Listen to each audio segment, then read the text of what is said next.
All right, so here is the law of reversibility inverse teachings by Neville Goddard. I really liked what they have to say about these teachings and how it actually applies in your day-to-day life. So the idea is the harder you try, the less it works.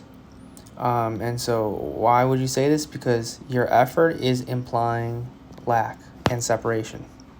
So what this law says is when you try to make something happen, you're saying and you're affirming that it is not yours currently, right now. So your effort means resistance, right? Your effort's equal to resistance. Your strain is equal to separation, and your trying is equal to wanting, and vice versa, right? Your resistance is then also equal to your effort. Your separation is also equal to your strain. Your wanting is also equal to your trying. So the inverse effect is going through this thing where your mind is working in reverse, right? So because you're trying to be confident, it creates anxiety. Because you're trying to be loved, it creates neediness. And because you're trying to manifest, it creates a delay. So because you're forcing all of this stuff, it essentially like pushes you back in a sense. And we have to kind of look at, well, why does this happen, right? And well, you know your imagination responds to assumption, not effort.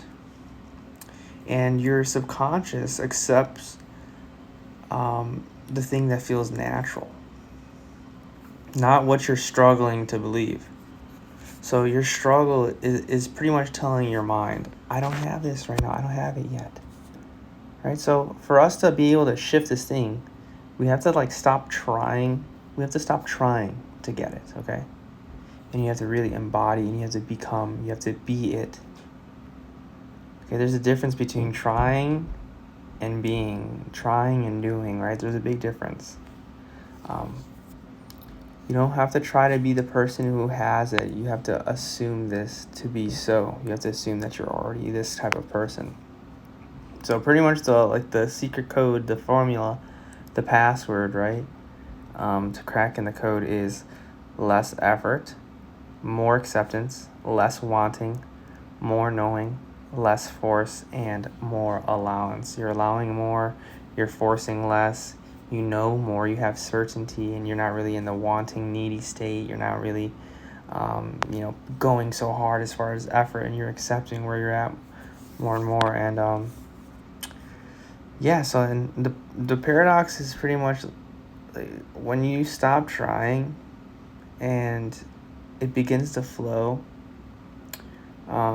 is because what you assume to be true is expressing itself.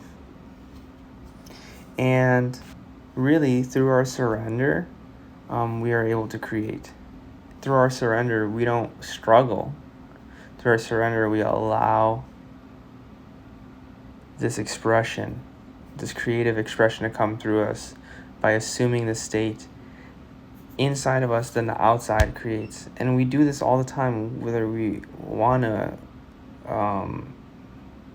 acknowledge this or not. We're doing this by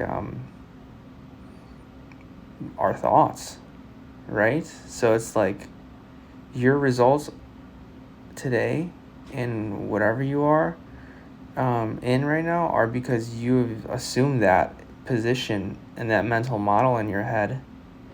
And so now you're just receiving the benefits or the outputs, the results of what you were thinking and what you had assumed before and what you were feeling.